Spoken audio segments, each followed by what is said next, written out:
World wide డిబేట్కు దారితీసిన black rain దృశ్యాలు ఇవి.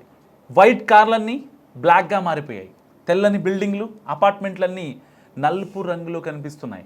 రోడ్లపై నల్లని నీరు ప్రవహిస్తుంది. మాస్కోలో ఎటువైపు చూసినా ఇవే సీన్లు దర్శనమిస్తున్నాయి. రష్యా రాజధాని మాస్కోతో పాటు ఆ పరిసర ప్రాంతాల్లోని క్రూడ్ ఆయిల్ రిఫైనరీలు, కీలక మౌలిక సదుపాయాలు, ఇతర ప్రాంతాలను టార్గెట్ చేసి ఉక్రెయిన్ భారీ ఎత్తున డ్రోన్ దాడులు నిర్వహించిన కొద్ది గంటల్లోనే ఈ విచిత్ర పరిస్థితులు చోటు చేసుకున్నాయి. వందల సంఖ్యలో డ్రోన్లు ఒకేసారి దాడి చేయడంతో ఆకాశమంతా నల్లటి పొగతో కప్పుకుపోయింది. తర్వాత కొన్ని గంటల్లోనే బూడిదతో కూడిన నల్లటి వర్షం కురిసింది.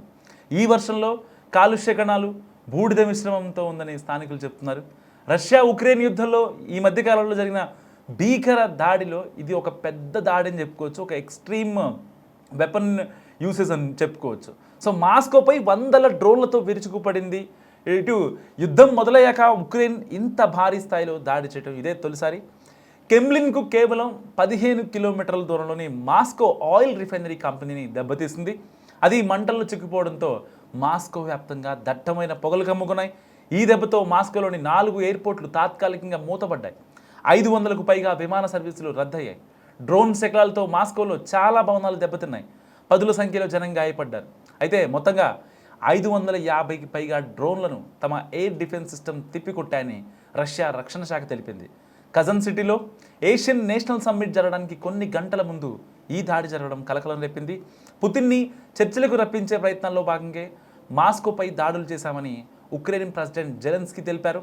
రష్యాపై ఉక్రెయిన్ జరిపిన భారీ డ్రోన్ దాడి ఎంతో సంచలనంగా మారింది. ఇప్పుడు ఆ దాడి తర్వాత కురుస్తున్న బ్లాక్ రెయిన్ కూడా వరల్డ్ వైడ్ హాట్ డిబేట్కు దారితీస్తుంది.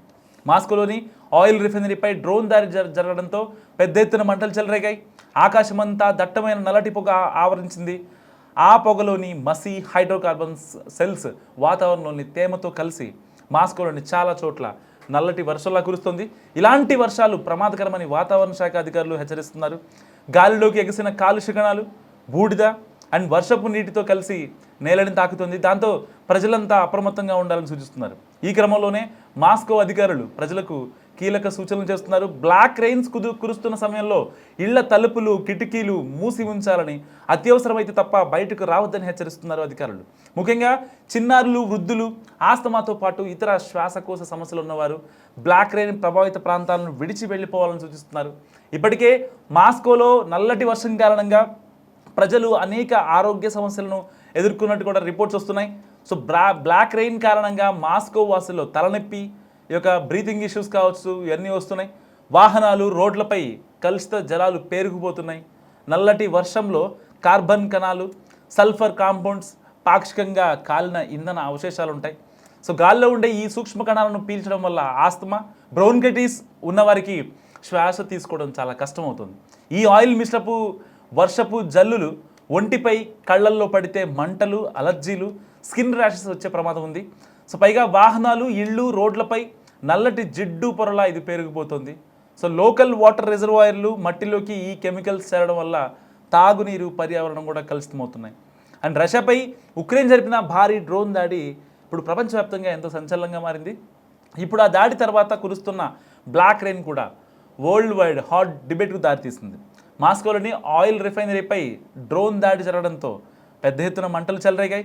ఆకాశమంతా దట్టమైన నల్లటి పొగ ఆవరించింది.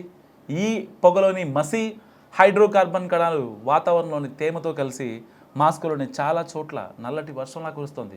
ఇలాంటి వర్షాలు ప్రమాదకరమని వాతావరణ శాఖ అధికారులు హెచ్చరిస్తున్నారు.